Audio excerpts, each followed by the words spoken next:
नमस्कार, स्वागत है आपका डॉक्टर साहिब में और मैं हूं आपके साथ सौम्या राठी। जोड़ों में दर्द की समस्या काफ़ी आम है और इसके बारे में हम कई सारी वीडियोस में बात कर चुके हैं। लेकिन एक और समस्या होती है जोड़ों से जुड़ी जो लोगों को बहुत परेशान होती है, वो होती है सूजन आ जाना। और साथ ही साथ जोड़ों में सूजन के साथ साथ उन्हें छूने पर गर्माहट का एहसास होना। तो आज के इस एपिसोड में ये जानेंगे कि आखिरकार ये समस्या क्या है। और इस बारे में जानकारी देने के लिए इस वक्त मेरे साथ बैठे हैं डॉक्टर अमूल्य कुमार सिंह, जो कि बिहार के सबसे जाने माने हड्डी से जुड़े रोगों के विशेषज्ञ हैं। सबसे पहले डॉक्टर साहब नमस्कार, बहुत बहुत स्वागत है। नमस्कार।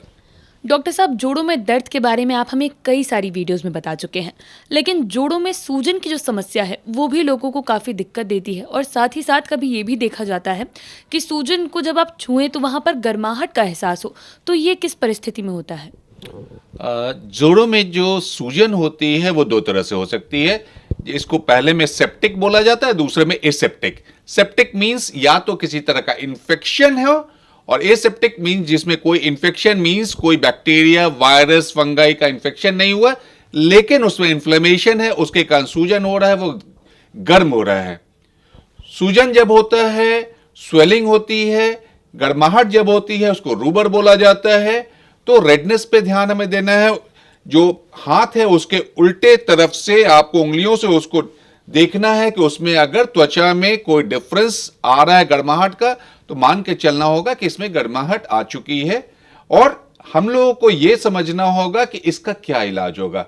अगर इंफेक्शन है तो उसको आप कैसे पता लगा सकते हैं? तो वैसे हालत में बुखार भी हो सकता है, मरीज को पूरे शरीर में भी दर्द हो सकता है। उस जोड़ के अलावा उसको सेप्टिक आर्थराइटिस बोला जाता है। उसमें एंटीबायोटिक की बहुत जरूरत होती है, लेकिन एंटीबायोटिक स्टार्ट करने के पहले हम लोग चाहते हैं ब्लड का जरूर टेस्ट हो जाए, जिसमें complete blood count, ESR, CRP और हो सके तो ब्लड कल्चर, ये करा लेने के बाद एंटीबायोटिक रैंडम आप शुरू कर सकते हैं। और पस कल्चर या ब्लड कल्चर में किसी तरह का अगर पता चलता है विषाणु का, जीवाणु का, तो उसके हिसाब से आप उसका ट्रीटमेंट करते हैं।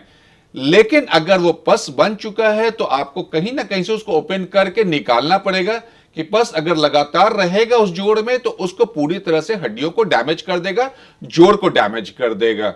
तो ये हो जाता है जिसको सेप्टिक आर्थराइटिस बोलते हैं। मींस वहां पे आपको एक कल्चर की बहुत जरूरत होती है, एंटीबायोटिक की जरूरत, वो भी आपको आईवी लाइन से, इंट्रावेनस लाइन मीन इंजेक्शन। कभी कभी वो 3 सप्ताह तक लगातार चलता है। ईएसआर, सीआरपी हम लोग देखते रहते हैं, और रेस्ट बहुत देना जरूरी है। अगर रेस्ट नहीं दीजिएगा तो तकलीफ बढ़ती जाएगी। दूसरा जो जोड़ों का सूजन हो सकता है वो है एसेप्टिक मींस इन्फ्लेमेटरी आर्थराइटिस, जहां पे ईएसआर, सीआरपी तो बढ़ा रहेगा, लेकिन टोटल काउंट जो होता है डब्ल्यूबीसी का वो हमेशा नॉर्मल रहता है। वैसे हालत में उसमें एंटीबायोटिक की जरूरत नहीं होती है।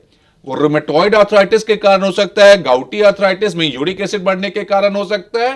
तो यह ध्यान देना होगा कि अगर रूमेटॉइड आर्थराइटिस है, जिसको गठिया बोला जाता है सामान्य भाषा में, तो उसकी दवाएं हमको शुरू करनी पड़ेगी। अगर यूरिक एसिड के कारण है तो यूरिक एसिड कम करने की दवाई शुरू करनी पड़ेगी। प्रोटीन कम खाना पड़ेगा। मटन, चिकन, चीज, वाइन, इससे अवॉइड करना पड़ेगा। यह बहुत जरूरी होती है कि हम लोगों, तभी हमारा जोड़ों का दर्द कम हो सकता है। अब रूमेटॉइड आर्थराइटिस की बात करें तो अगर रूमेटॉइड आर्थराइटिस कंफर्म हो सकता है, क्योंकि कभी कभी लोग बोलते हैं कि एक ही जोड़ में है, ये कैसे संभव है? मोनो आर्टिकुलर रूमेटॉइड आर्थराइटिस अब कंफर्म्ड हो गया है। इवन बच्चों में 1 साल, 1.5 साल, 2 साल के बच्चों में रूमेटॉइड, जिसको जुवेनाइल रूमेटॉइड आर्थराइटिस करते हैं, वो कंफर्म हो चुका है। और यह माना जाता है या साइंटिफिक विश्लेषण से प्रूव हो चुका है कि इसमें लगातार दवाएं चलानी होगी। दवाएं अगर चलाइएगा तो आपको दूसरी परेशानी नहीं होगी। दवा नहीं चलाइएगा तो आपको एक जोड़ से दूसरे जोड़ में दर्द जाएगा, हार्ट का प्रॉब्लम होगा, किडनी का होगा, लिवर का होगा, आंख का होगा, हर जगह प्रॉब्लम हो सकता है। इसलिए कभी भी समझिए कि दवा खाने से आपको खराबी हो सकती है। दवा आपके भलाई के लिए कोई डॉक्टर प्रिस्क्राइब करते हैं, लेकिन अच्छे गठिया रोग विशेषज्ञ से।